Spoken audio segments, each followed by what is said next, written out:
porque dele, por ele e para ele são todas as coisas. Por isso, louvado e engrandecido seja o santo e precioso nome de Jesus. Que a graça e a paz de Jesus seja sobre a sua vida, meu amado irmão, e também extensivos à sua casa, a toda a sua família. Quero nessa noite cumprimentar de forma muito especial a cada mãe presente neste plenário, e se você puder, você que não é mãe, é claro, aplaudir ao Senhor pela vida das mães nesse momento, faça isso.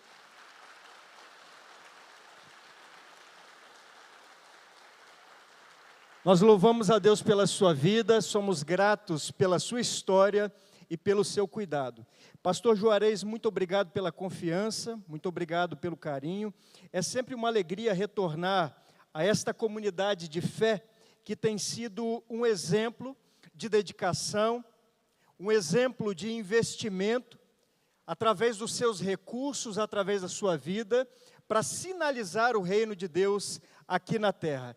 Eu trago aqui um abraço do pastor Rafael Abdala, presidente da nossa convenção, e 84 mil abraços dos 84 mil batistas espalhados pelo estado do Espírito Santo, 745 igrejas e congregações, 78 municípios, 1.200 pastores filiados à Ordem de Pastores Batistas do Brasil, seção Estado do Espírito Santo. E este ano é um ano muito especial, porque nesta ocasião celebramos, irmãos, 120 anos da presença batista no estado do Espírito Santo. Desde que no ano de 1903, chega ao estado do Espírito Santo, Zacarias Taylor, Alberto Lafayette e outros americanos enviados pela Missão Bahia. E ali nas Montanhas Capixabas, na ocasião, cidade de Afonso Cláudio, Ribeirão do Firme, nasce então no dia 21 de agosto, a primeira igreja batista plantada em solo capixaba. Já no dia 3 de setembro, nasce então a primeira igreja batista em Vitória, localizada em Argolas, distrito da capital, e hoje Vila Velha.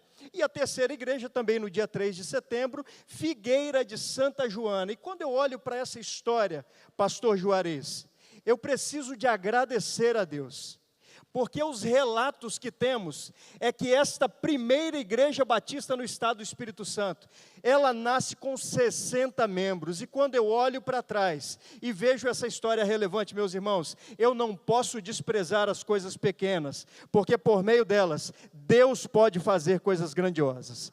E essa família chamada Batista, ela luta, ela trabalha para que os 4 milhões de capixabas possam anunciar um dia que Jesus é o Senhor para a glória de Deus. Obrigado, Primeira Igreja Batista em Jardim Camburi, pela sua contribuição, pela sua colaboração no reino de Deus, por meio do investimento financeiro, mas também por meio do seu testemunho pessoal, para influenciar a sociedade capixaba. Eu agradeço ao Senhor, porque esta igreja se tornou uma igreja relevante não só no estado, mas em todo o Brasil. Pastor Juarez, eu queria convidar o irmão e a irmã Ana aqui à frente, se pudessem chegar aqui um pouquinho.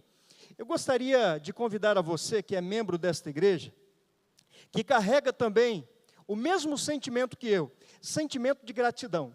Pastor Juarez é um ex-presidente da nossa convenção, é ex e atual pastor até o momento desta igreja, e sem dúvida alguma é um homem que tem influenciado a minha vida, a sua vida e a sua história. Se você pudesse colocar de pé e mais uma vez honrar o seu pastor, aplaudindo o Senhor pela vida dele, vamos fazer isso?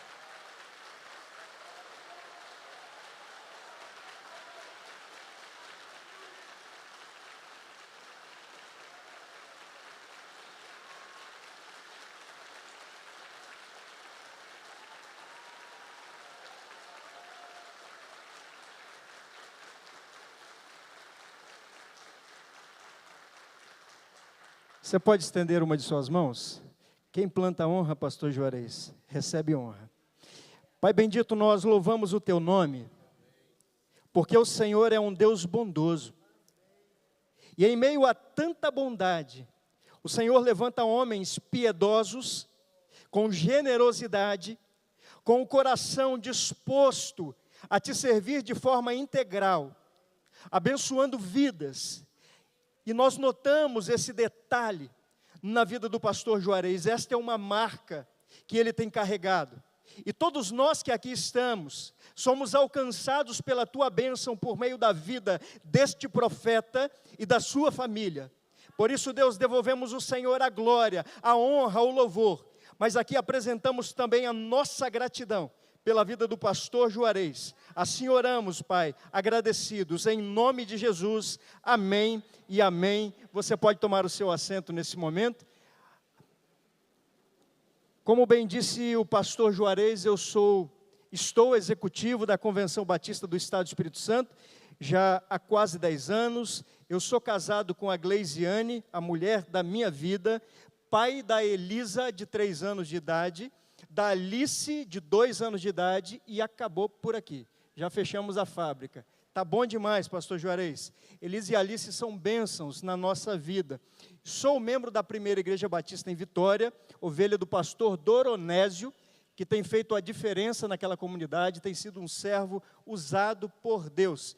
Trago um abraço de nossa igreja e também do nosso pastor a esta amada igreja.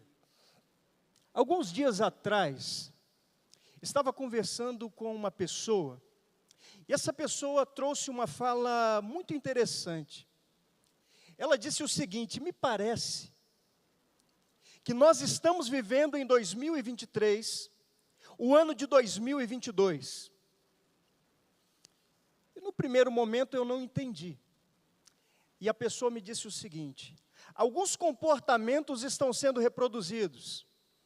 Algumas situações catastróficas estão acontecendo como se fossem uma repetição.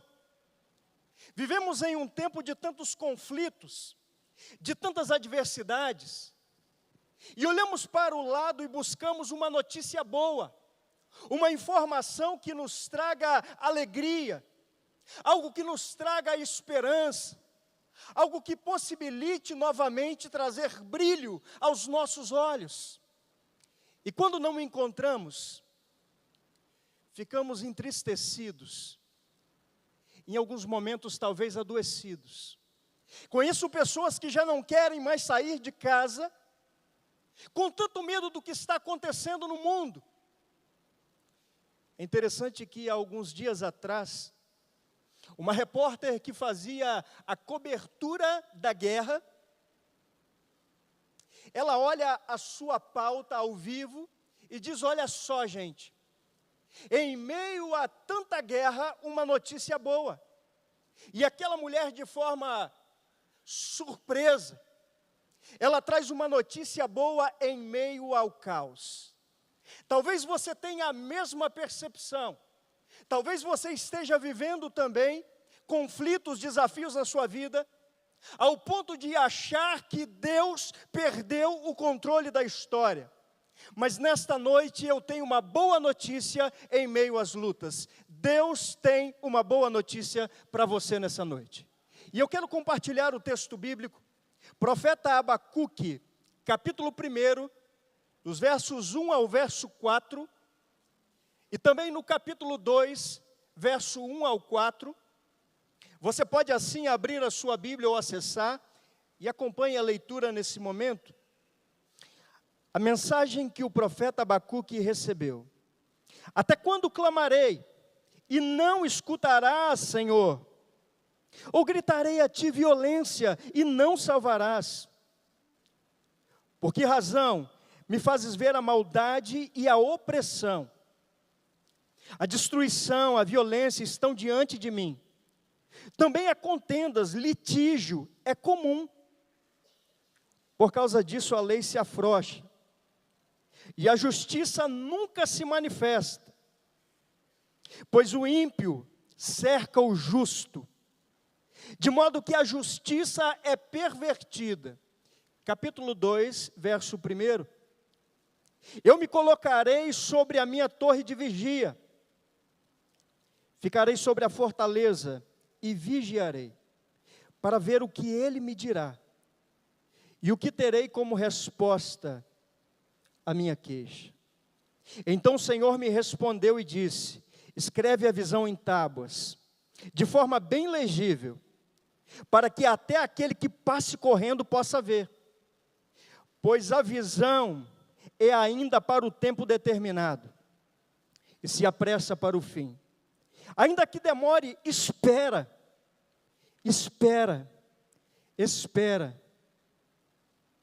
porque certamente não tardará. Vede o arrogante, a sua alma não é correta, mas o justo viverá pela fé. Mas o justo viverá pela fé. Você pode dizer isso? O justo. Pode dizer mais uma vez?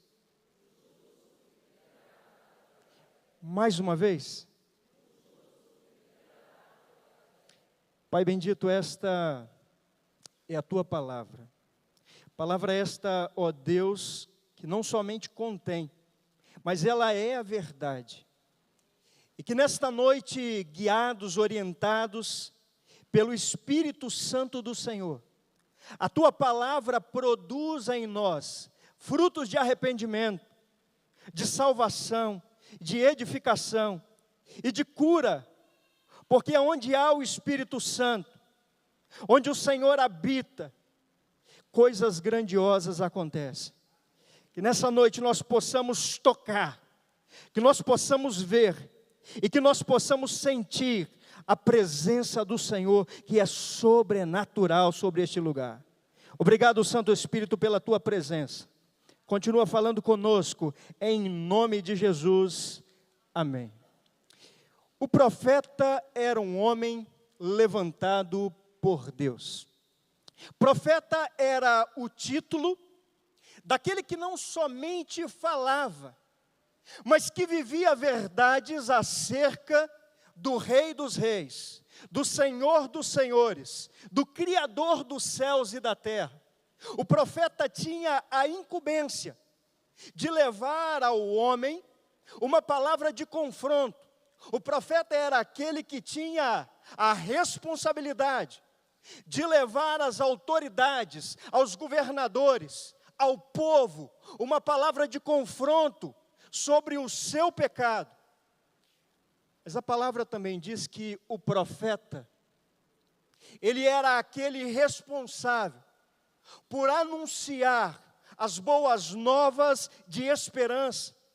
O profeta, além de confrontar, o profeta, além de levar uma mensagem de arrependimento, era sim aquele que trazia a palavra de esperança, aquele que levava a palavra de boas novas. Boas novas quer dizer novas de transformação, ou melhor, o Evangelho quer dizer boas novas de transformação. Sabe por quê, meus irmãos? O Evangelho é aquele que transforma o homem. O Evangelho é aquele que muda o nosso caráter. O Evangelho é aquele que nos faz um homem melhor, uma mulher melhor. Não somos bons por nós mesmos. Se há algo de bom em nós, é porque o Espírito Santo que habita em nós é capaz de trazer transformação. Durante esta semana eu estive em um projeto que você conhece muito bem, porque algumas vezes estiveram aqui os meninos e meninas da Cristolândia, e gente andando ali no sítio, conversando com o coordenador, o pastor Carlos, ele me dizia, olha, fulano de tal já fez isso na vida, aquele ali já matou mãe, aquele ali foi traído e assassinou, aquele ali viveu nas ruas durante tanto tempo, aquele ali foi viciado durante tantos anos. Mas agora, estes homens e mulheres foram transformados pelo poder de Deus. Sabe por quê, irmão? Porque não há nada e ninguém que resista ao nome de Jesus, esse nome é poderoso. E o profeta é este responsável por trazer uma palavra de boas novas. E nós estamos falando de alguém levantado por Deus neste momento. Não sei se você já conheceu alguém com o nome de Abacuque. Mas Abacuque, o profeta, quer dizer aquele que abraça o seu povo, aquele que abraça a mensagem do Senhor, aquele que abraça o povo de Deus. E Abacuque é levantado em um tempo desafiador. Pouco conhecemos sobre a sua biografia, apenas 3 capítulos, mas também é citado por seu contemporâneo Jeremias, levantados no ano 600 a.C., para trazer uma palavra de juízo, para trazer uma palavra de esperança, mas uma palavra de conserto. Nós estamos em um contexto onde o povo de Deus se afasta das práticas, dos ensinos, e tem a sua conduta contrariando os propósitos de Deus. O povo de Israel agora vive uma autonomia própria, porque nós temos essa tendência. Quando tudo vai bem, acreditamos que nós temos a chave, o controle e a direção da nossa própria vida. E foi assim que aconteceu com o povo de Deus, que agora neste momento vira as suas costas, que agora começa a praticar a iniquidade, que agora deixa de praticar aquilo que Deus havia dito, como por exemplo, não se casem com mulheres de outras tribos, não adorem a outros deuses. E este povo agora ele começa a viver em direção que não agrada ao Senhor. E o profeta é levantado por Deus para trazer uma palavra de confronto, uma palavra de transformação. E alguns acreditam que o Deus de amor, ele não confronta. O Deus de amor não usa chicote. E olha, meus irmãos, eu estou realmente assustado com a postura de alguns que se declaram servos de Deus, se utilizando da palavra amor como um jargão popular. Deus é amor, certo? Deus é amor. A palavra diz que esta é uma qualidade, ele não pode se contrariar, porque ele é amor. Mas esta palavra amor tem sido algo banal, utilizada para uma expressão de que tudo se pode nesta vida porque Deus é amor, ao ponto de irmãos, ou dito irmãos, caminharem com artistas seculares,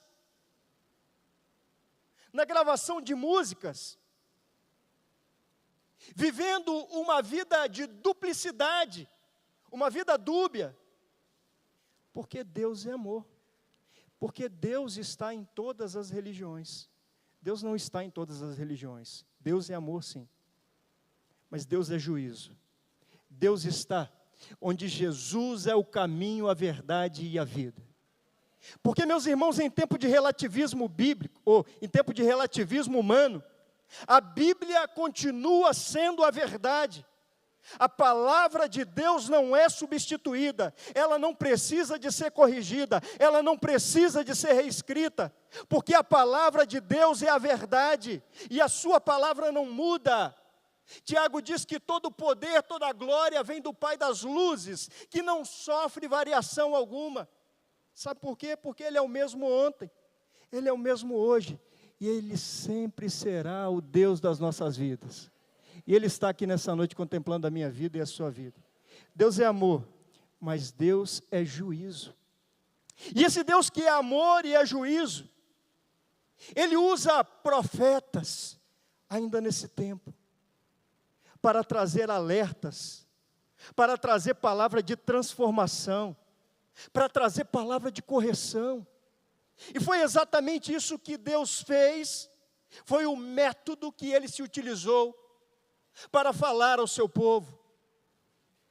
Ô, gente, Deus está trazendo alertas no dia de hoje para nós como igreja. Eu não entendo nada de mecânica de carro. Mas quando acende um triângulo no veículo que eu utilizo, eu sei que aquilo é um alerta. E de forma prudente, eu não posso avançar. Eu preciso de parar o veículo. E aí eu ligo para alguém que conhece um pouco mais do que eu. O imprudente acaba seguindo viagem. Talvez você se recorde da queda de um avião no Pacífico, alguns anos atrás, um avião da Air France, e centenas de pessoas morreram naquele voo. E a Air France e a Boeing abriram uma investigação minuciosa. Talvez você já saiba disso. Sabe qual foi a resposta encontrada? É que o alerta do avião tocou 70 vezes. Vou repetir para você. O alerta tocou 70 vezes. Pasme, o piloto não estava na cabine. E aí quando eu olho para a nossa caminhada, eu percebo que Deus está falando de várias formas. Ele está falando por meio da sua palavra. Ele está usando profetas neste púlpito. Ele está usando homens e mulheres durante toda a semana para falar com você. E muitas vezes somos imprudentes. Queremos essa autonomia. E acreditamos que por nós mesmos poderemos resolver os conflitos da vida. Não conseguimos resolver nem os problemas dentro de casa, muitas vezes. Mas algo muito pior acontece. Esse povo agora que vive distante, acontece algo muito ruim. E aí fica imaginando aí, um povo que é levado ao cativeiro, e o povo que mais sofre na face da terra, o que mais sofreu, foi o povo de Israel. Ficou sem pátria, cativo durante 70 anos, ao ponto de que a cultura, a língua, estivesse sendo prejudicada, porque Deus permite que um exército e um rei muito poderoso se levante, Nabucodonosor. E aquele exército entra, o exército babilônico, em Jerusalém, sitia toda a cidade, rouba os utensílios e leva o povo para uma terra desconhecida. Será que tem algo pior do que viver escravo? Será que tem algo pior do que ser retirado do seu conforto, da sua casa, da sua família? Algo muito pior acontece. Sabe o que é, irmão? O texto bíblico vai dizer que Deus parou de falar. O texto diz que Deus fez silêncio, que Deus não falava mais com o seu povo. Você já conversou com alguém onde você abre o seu coração, até chora em alguns momentos, essa pessoa nem a cabeça balança, não responde com nenhum gesto? Como é angustiante quando estamos esperando uma resposta e não ouvimos e não percebemos. E o texto diz que Deus parou de falar com o seu povo. E qual é a tendência quando alguém para de falar conosco? Os mais imaturos dizem o seguinte: não me faz falta, está fazendo um favor, eu não estou nem aí para essa pessoa. Observem que a postura é algo determinante. Deus está tratando com o seu povo. O povo que está vivendo um deserto na sua caminhada. O povo que está vivendo um achatamento. Mas eu quero te lembrar nessa noite que os desertos da vida são os melhores momentos para recebermos o cuidado de Deus. Talvez nessa noite você esteja passando por um deserto. Quem sabe até mesmo dentro de uma caverna. E é nessa hora, irmãos, que Deus levanta até um corvo para levar pão e água para você. Nunca despreze os desertos e as cavernas da vida.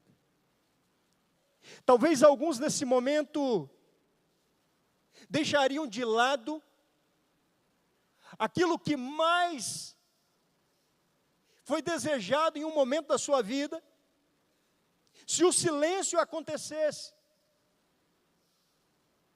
Mas não é isso que acontece com o nosso querido profeta Abacuque. Eu me lembro que algum tempo atrás, eu estava conversando com uma senhora, e essa senhora me disse: eu não tenho mais esperança nesse homem. Eu estava chegando à igreja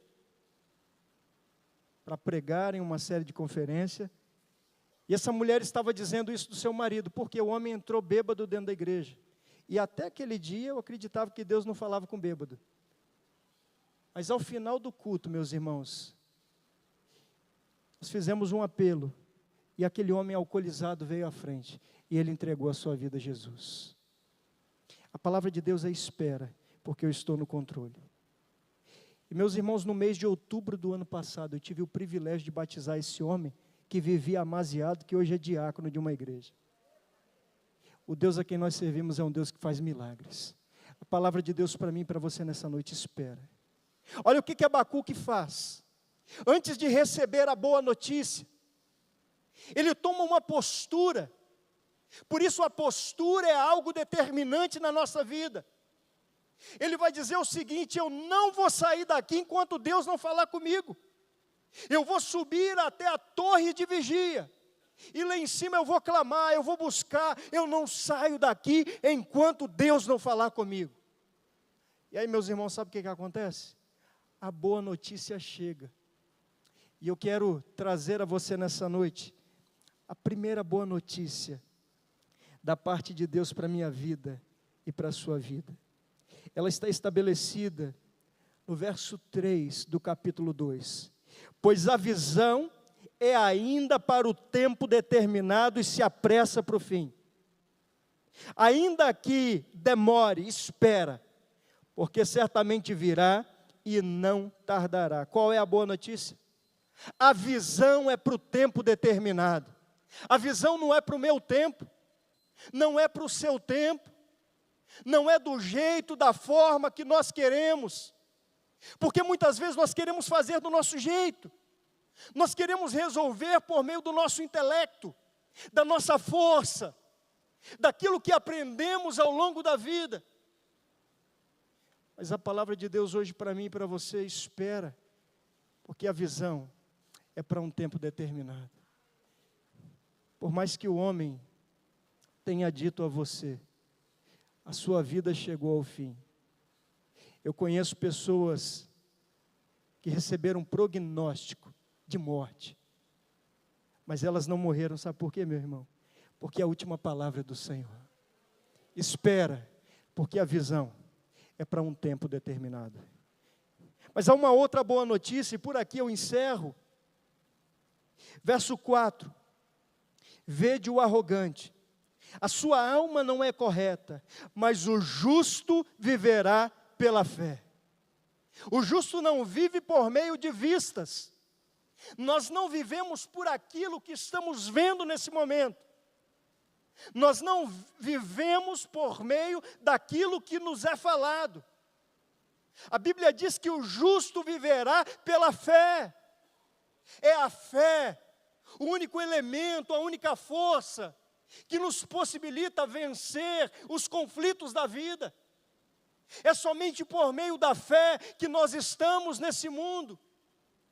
E quando olhamos ao nosso redor, percebemos o quanto somos insuficientes, o quanto somos limitados. Por isso a palavra de Deus, ela nos traz a boa notícia, de que em meio aos conflitos da vida, o justo viverá pela fé. Não é por aquilo que estamos vendo nesse momento. No capítulo 13 do livro de Gênesis, nós temos ali uma conversa memorável, 13 a 14, onde Abraão diz ao seu sobrinho Ló: nós ficamos muito ricos, e não temos condições de viver juntos mais. E se você for para a direita, eu vou para a esquerda. E se você for para a esquerda, eu vou para a direita.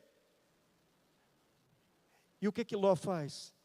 ele escolhe a grama verdinha, o local frutífero, aparentemente.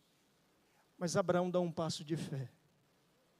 Abraão não escolhe por aquilo que ele estava vendo naquele momento, mas ele se permite viver aquilo que Deus tinha para a sua vida.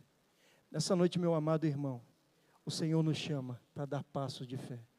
Queria te convidar a fechar os seus olhos nesse momento. Me permita nesse momento dizer algumas palavras a você.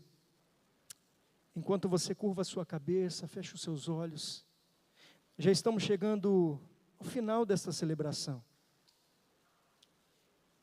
Mas Deus tem uma boa notícia para você. Ele não se esqueceu de você. Ele continua no controle da sua vida e também da história. Nada acontece sem a permissão de Deus. Mas nós precisamos de dar passos. Quando a palavra diz que o justo viverá pela fé, ela está dizendo que a nossa vida não pode ser estática. A nossa vida não pode, não precisa de ser reclamações, vitimismo. Não podemos ser achatados pelos problemas que estão diante de nós. Talvez algumas pessoas aqui nessa noite não tiveram sequer uma carta, não tiveram sequer uma mensagem de WhatsApp para dizer, hoje a doença entrou na sua casa. Talvez você esteja vivendo esse conflito aí. Talvez você esteja vivendo um conflito conjugal. Mas eu quero dizer para você nessa noite que o justo viverá pela fé. É pela fé. É pela fé. E nós vamos cantar nesse momento. Nós vamos fazer desse momento um altar ao Senhor.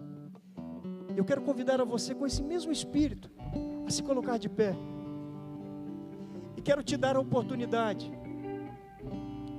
de vir aqui à frente enquanto essa canção está sendo entoada, trazendo consigo talvez uma luta, um conflito, uma dificuldade que nem o pastor, que nem a sua célula conseguiu ainda identificar.